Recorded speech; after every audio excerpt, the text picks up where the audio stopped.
Berkata kemudian Al-Imam As-Salmasi Asy-Syafi'i, ulama Syafi'iyah juga. Beliau wafat di tahun 505 Hijriah.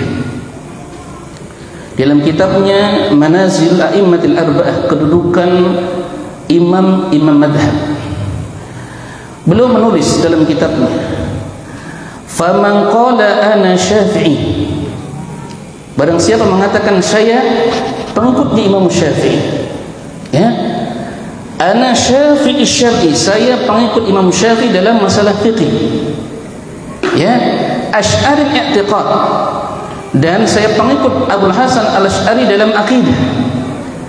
Qulna lahu, saya katakan kepada orang yang semisal ini, kata beliau, hada minal abdadi la bal minal irtidad id lam yakun syafi'iyyu asy'ariyal i'tiqad. Ini yang harus digarisbawahi. Ini yang berbicara ulama Syafi'iyah, ya. Nah, dan kita sepakat negeri kita termasuk di antara negeri-negeri yang tersebar madhab Syafi'iyah setelah Mesir adalah Asia Tenggara. Sebagaimana madhab Maliki itu tersebar di Afrika, Maghrib, Sudan, Tunis, ya. Sebagaimana madhab Hanafiyah itu tersebar di Kufah, ya, masuk Pakistan, India, negara-negara pecahan Soviet. Kita kalau lihat madhab fikih mereka berbeda jauh dengan madhab Syafi'i.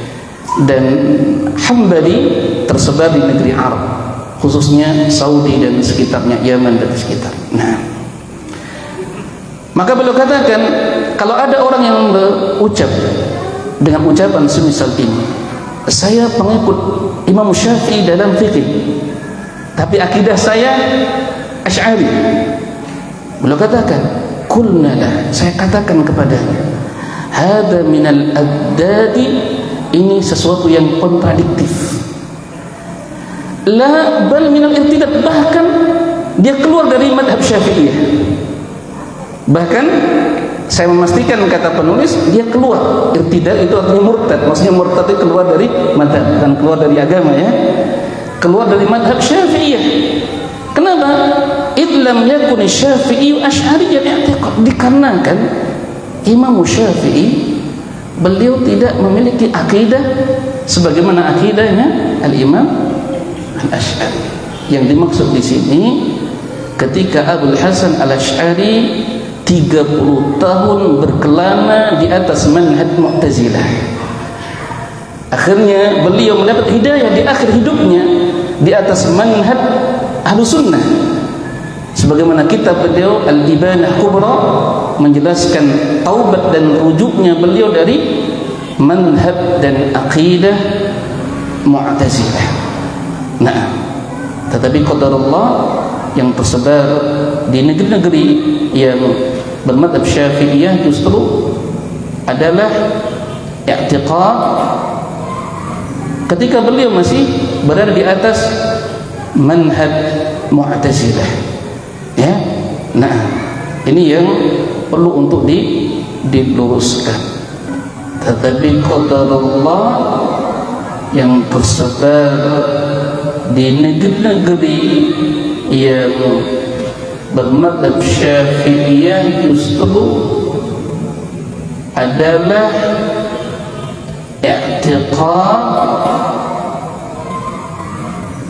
ketika beliau masih berada di atas manhaj Mu'tazilah, ya.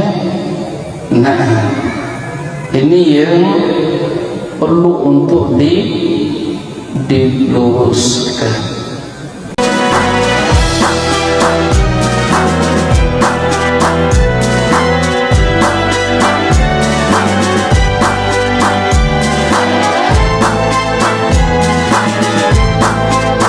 Di sini ada pertanyaan, benarkah akidah Asy'ariyah di Asia Tenggara berpemahaman Mu'tazilah. Para pemirsa dan hadirin yang dimuliakan oleh Allah, kita ketahui bersama bahwa Abul Hasan Al-Asy'ari, beliau ini orang yang sangat kuat dalam memahami Asy'ariyah. Bahkan Syekh Ahmad Syakir dalam kitabnya Tabyin Kadhib Al-Muftari, bahwasannya akidah beliau itu adalah akidah al-matin, akidah yang kuat, sehingga tidak diragukan lagi bahwa beliau benar-benar berpemahaman Asy'ariyah. Kalau ada yang mengatakan bahwa Abul Hasan Al-Asy'ari memiliki pemahaman Mu'tazilah hanya karena memiliki ayah yang berpemahaman Mu'tazilah, ini adalah pemahaman yang keliru. Kenapa? Dia harus mendatangkan 3 alasan. Yang pertama, dia harus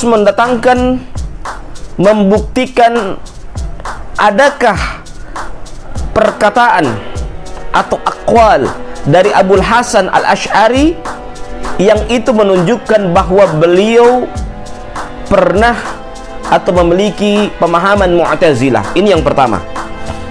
Yang kedua, antum harus pahami, yang kedua yang harus kita pahami bahwasannya harus juga dibuktikan adakah pada saat beliau berpemahaman Mu'tazilah yang dituduhkan oleh sebagian orang,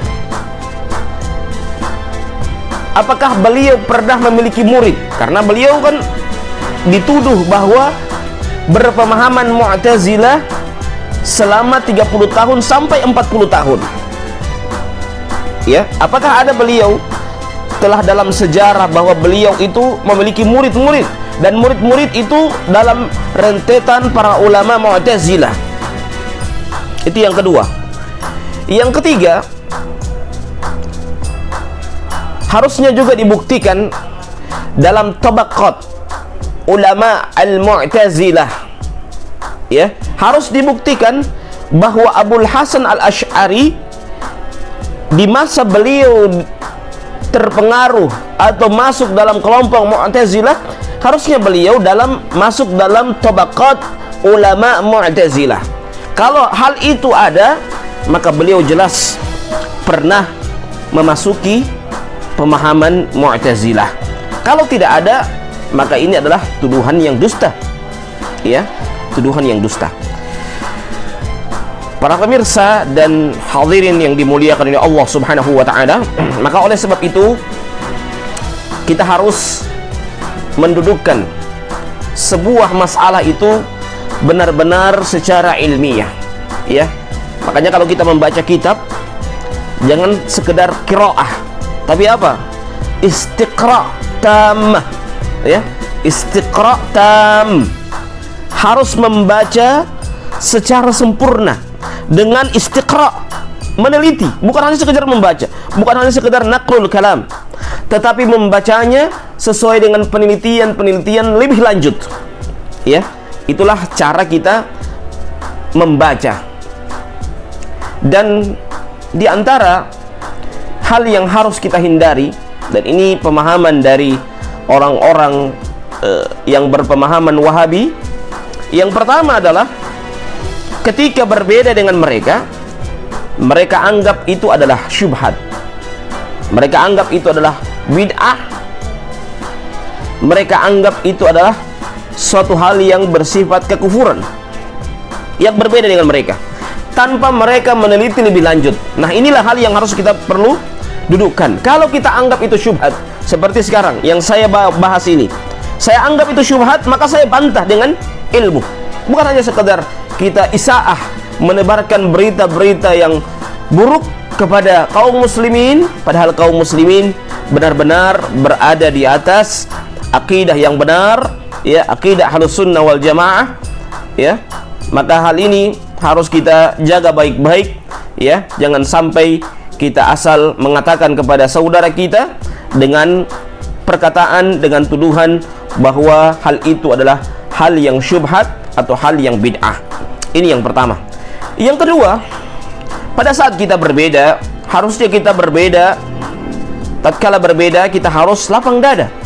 Kalau hal itu adalah hal yang harus kita tolerir, dan hal itu yang ketika memiliki referensi, memiliki wajhul istidlal, memiliki istidlal yang berbeda, memiliki dhawabit yang berbeda, kita harus berlapang dada selama hal itu berada di atas dalil, dan selama hal itu ada ulama di atasnya. Ini yang harus kita perhatikan, sehingga kita tidak sembarangan memvonis orang yang berbeda dengan kita adalah sebuah kesalahan. Yang ketiga, hal yang perlu kita perhatikan pada saat kita berbeda adalah perbedaan bukan berarti mengajak orang untuk membenci. Perbedaan itu adalah hal yang biasa. Tetapi perbedaan yang keliru adalah ketika seorang berbeda, dia mengajak orang-orang yang bersama dengannya membenci kepada orang yang berbeda dengannya. Ini sebuah kekeliruan. Harusnya tatkala dia berbeda sudut pandang, berbeda cara pandang, apalagi seakidah dengannya, akidah kaum muslimin, maka tentunya tidak bisa dia langsung menuduh kepada orang yang berbeda dengannya. Dia menuduh bahwa orang ini menyelisihi dalil, menyelisihi Al-Quran dan Sunnah, menyelisihi pemahaman salafus saleh, padahal hanya menyelisihi cara pandangnya, ya. Makanya ketika kita mengkritisi seseorang, ya, kita bukan mengkritisi dalil, tapi kita mengkritisi pemahaman dia terhadap dalil itu, ya. Jadi itu harus dipahami. Jadi ketika seorang mengkritisi Anda, bukan berarti kita mengkritisi dalil, bukan kita mukhalafatud dalil, tidak. Tetapi apa? Kita mengkritisi dalil yang Anda memandangnya keliru dalam cara pandang dalil tersebut. Itu yang perlu dipahami. Sehingga pada saat kita mengkritisi sesuatu, harus dipahami betul, harus husnul dzon kepada orang yang mengkritisi, bahwa tentunya dia mengkritisi benar-benar di atas ilmu yang dia miliki, ya, dan tentunya tidak lain sama-sama kita mencari ridha Allah Subhanahu wa taala. Maka oleh sebab itu, para pemirsa dan hadirin yang dimuliakan oleh Allah Subhanahu wa taala, semakin kita belajar, maka semakin bijaklah kita. Semakin kita belajar, maka semakin kita mencari-cari referensi, dan semakin kita belajar, maka tentunya kita semakin dewasa dalam menyikapi perbedaan di kalangan para ulama. Mungkin itu saja dari saya, semoga bermanfaat. Hadanallahu wa iyyakum ajma'in. Wallahul musta'an. Wallahu muwaffiq ila aqwamit thoriq. Assalamualaikum warahmatullahi wabarakatuh.